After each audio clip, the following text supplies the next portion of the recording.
For far too long we have been without a way to enjoy a well-rounded breakfast to start the day and a crisp, refreshing cocktail all at the same time. But a recent revelation may have rectified this urgent cultural misfire. Gin. Before the 19th century, breakfasts in Britain and Ireland were simple affairs, often consisting of bread, maybe some porridge, with bacon and eggs not appearing until the 17th century.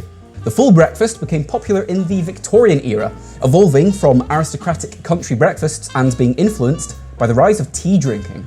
The meal was standardised largely due to the influence of cookbooks, with Isabella Beeton's 1861 Book of Household Management being credited as the main catalyst in making the meal accessible to the middle class. Breakfast, actual food, brown food. Despite no longer being a daily meal, due to the fact that it will slowly kill you if eaten every day, all whilst being inconvenient all at the same time, it remains a much-loved British tradition, often being served as an all-day breakfast in pubs and cafes all across Britain, Ireland and the Commonwealth. It smells very good, Clarkson. What is it?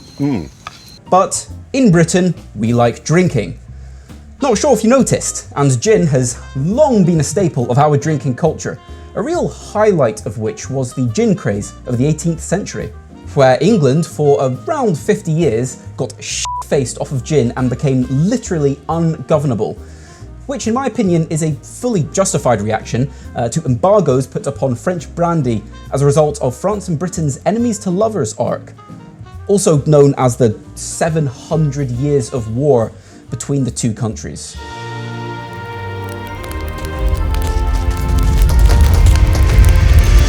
But why all this talk about breakfast and gin? Well, I was struck by either divine inspiration or a baseball bat to the back of the head when I first saw this, James Gin's newest release, California Dreamgin, which contains the imaginative addition of mushrooms to the various other base flavours you would normally expect in a gin like this. Whilst I did consider for a brief, shining moment of doing the predictable thing and pairing this with a nice earthy tonic or something, upon the realisation that mushrooms go in gin now and nothing is holy in this world, I have instead elected to err on the side of chaos and thought, what better way to celebrate an icon of British culinary history with a staple of the modern British spirit seen in a union of unholy matrimony.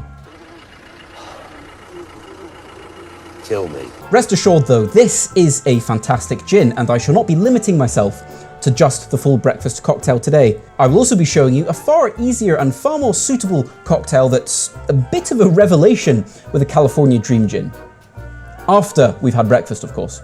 So a special thanks to James and Lucy for sending me this gin, and sorry for what I'm about to do to it. Jeez, I'm going to the gulag. After toying with a couple of ideas about how to get a full breakfast cocktail out of a mushroom-flavoured gin, I sort of came full circle after a while and have decided to do a Red Snapper Bloody Mary variation, which is something I wanted to avoid from the get-go, but eventually came round to realise that it was the only viable way of doing something like this. I could have almost done it by now. You're just standing there being fatuous. First thing we will need is 2 whole healthy ounces of our James Gin California Dreamgin. Now the next ingredient we are going to need is some of this bacon-infused tomato juice. To make this, all I did was I cooked off some bacon until it was crispy, making sure it was smoked, streaky bacon. Left that to submerge in my tomato juice for a few hours, strained it out, and that's it. And of this, we shall need 3.5 ounces. Now, because the smoky bacon infused in the tomato juice is such a powerful flavour, what it tends to do is mask some of those natural tomato notes. So what I'm going to do is I'm going to take some of this La Tomato, which is an interesting Japanese tomato liqueur that I had to really go to a dark side of the internet to find something like this. I didn't even know you could make something like this, and I'm still not convinced that you should either, but what I can attest to is that it tastes and smells exactly like a tomato. So I'm going to put 2 bar spoons of this in, just to add back some of that fresh tomato flavour that we lost as a result of the bacon infusion. Likewise, we are going to need just 1/4 ounce of simple syrup. We are going to need 1/2 ounce of lemon juice, freshly squeezed of course. We are going to need 4 dashes of Worcestershire sauce. And if you think that Worcestershire isn't pronounced exactly as it's spelt, you're wrong. We are going to need a few dashes of hot sauce to taste. Typically you would like a vinegar-based hot sauce, something like Tabasco or Frank's Red Hot. And of course this does follow a pretty standard Bloody Mary playbook up to a certain point, so we will of course need a couple twists of black pepper. And if you've got celery salt, definitely use that. I am unable to get some, as it so happens, so just use a couple twists or a pinch or 2 of some salt or celery salt if you can get it. And that's it for the ingredients for this part of the cocktail so far, so add some ice. And then there is in fact a proper way to mix a Bloody Mary or a red snapper. And that's not shaking it and that's not stirring it. However, the proper way to make one is to take a Hawthorne strainer that can sit neatly in the shaker like this. Take the cocktail and just pour it over the ice. And then all you want to do is just roll this back and forth a few times to chill it, give it a little aeration, but not as much as when you're shaking it as to make it frothy and unpleasant, and where stirring it won't get it cold enough. This presents a happy medium.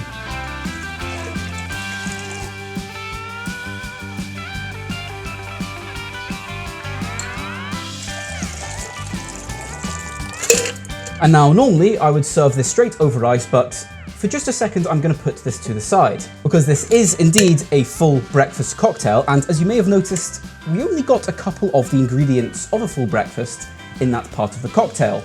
That's being the mushrooms from the gin, bacon, and tomatoes. So for this part of the cocktail, we are going to make a sweet tea foam using an egg white, meaning we can also get English breakfast tea in there as well, and some egg element as well. So to make this, very simply, this part you can kind of eyeball, but for the sake of the video, I am going to measure out 2 ounces of black tea.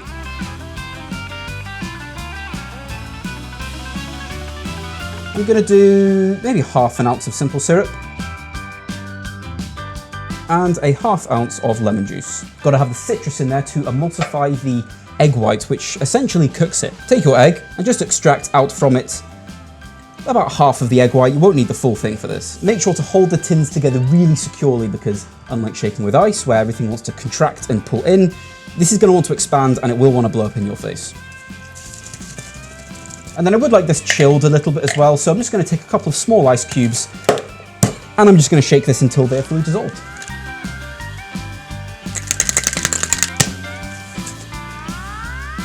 Take a glass, preferably a tall glass like a Collins glass, and fill it with ice. Strain the cocktail into the glass.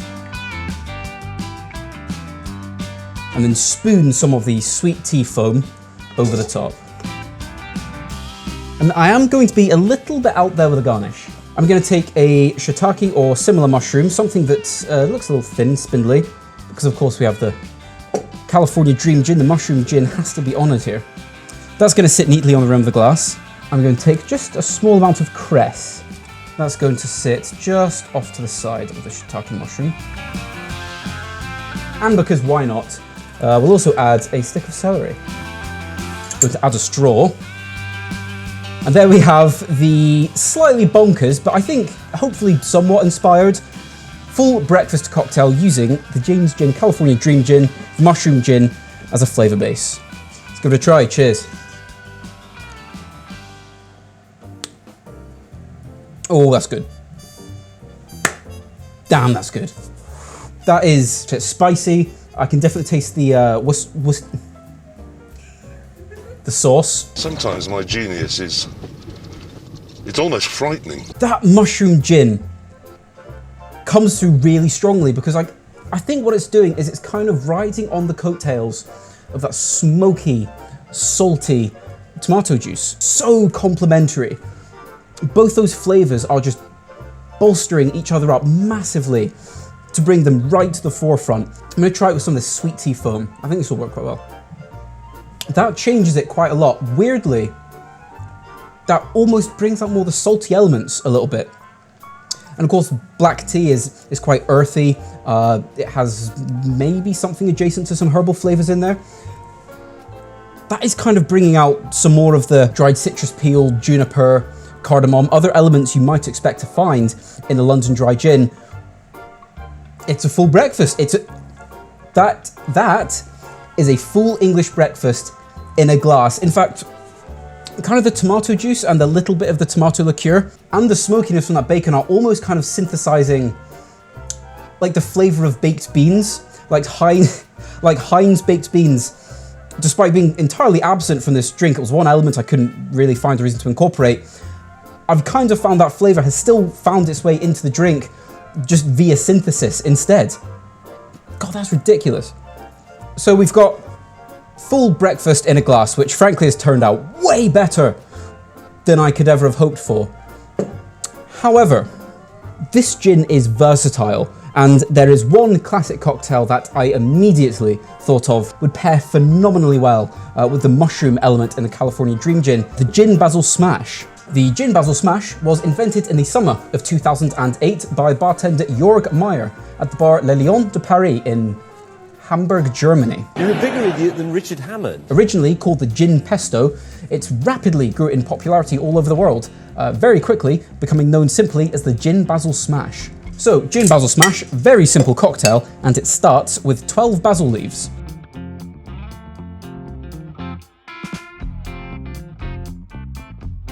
And then with just the basil in the shaker, give that a muddle. Just to bruise the herbs a little bit and start them expressing all of the oils in there, which is what contains all of the flavour. We are then going to take 2 ounces of our James Gin California Dreamgin. We are going to need somewhere between 1/4 and 1/2 of an ounce of simple syrup. I'm going to aim for a thin half, call it 1/3. And we are going to need 3/4 of an ounce of freshly squeezed lemon juice. And before shaking, just grab a nice rocks glass, add some ice, and add ice to the shaker and shake.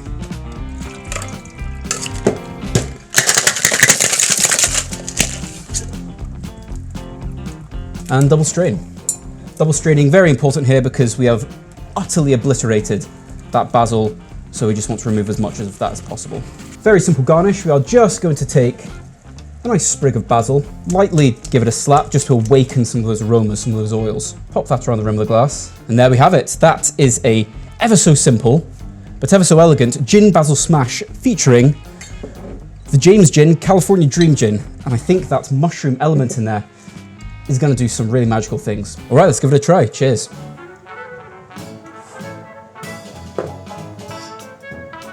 So naturally, as you may expect, first of all, just basil. The basil just hits you right up front. It is so bright and so light and refreshing, and the lemon juice and the sugar does a lot to bring a lot of levity to that flavor. However, the earthiness and the umami notes from the mushroom in the James Gin adds a really bold undercurrent that I don't usually find in something like a Gin Basil Smash. The citrus notes in the gin still come through really, really strongly. This still remains sweet, light, citrusy and refreshing, but with this undertone of mushroom and umami that reminds me so much of, you know, something like Italian cooking.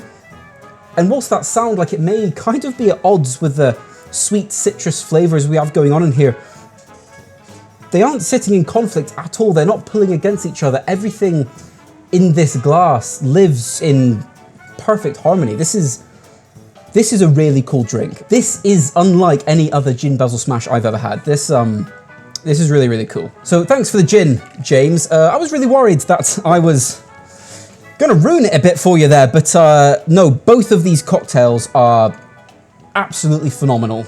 This was sure to be a slam dunk. I kind of knew this would work. This one was a little bit of a gamble, but man, did this pay off. I'm not going to lie, the addition of mushrooms to a gin seems something that was either going to be absolutely mad or divinely inspired, and I'm more inclined to go with something nearing inspiration. This has led to some really, really cool discoveries for me. The versatility of this, being able to do the sweeter, lighter, more citrus-forward elements that you would normally expect from a gin, something like the Gin Basil Smash, whilst at the same time also being able to accommodate those heavy, meatier flavours and not becoming lost at all. That mushroom element, that heavy, pure umami note, just gives a whole other dimension of flavour to these cocktails. That is really, really cool. So there we have it, 2 simply fantastic cocktails featuring the inimitable California Dreamgin from James Gin. Thank you so much for watching. I hope you had as much fun watching this video as I had making it. And I really hope that fun comes across on camera. Thanks again to James May for sending me the California Dreamgin. I'm really glad my zany, wacky experiments have paid off. And I hope that you guys at home are able to try this out for yourself. And on that bombshell, it's time to end. Thank you so much for watching. We'll see you in the next one. There's always more to come. Cheers.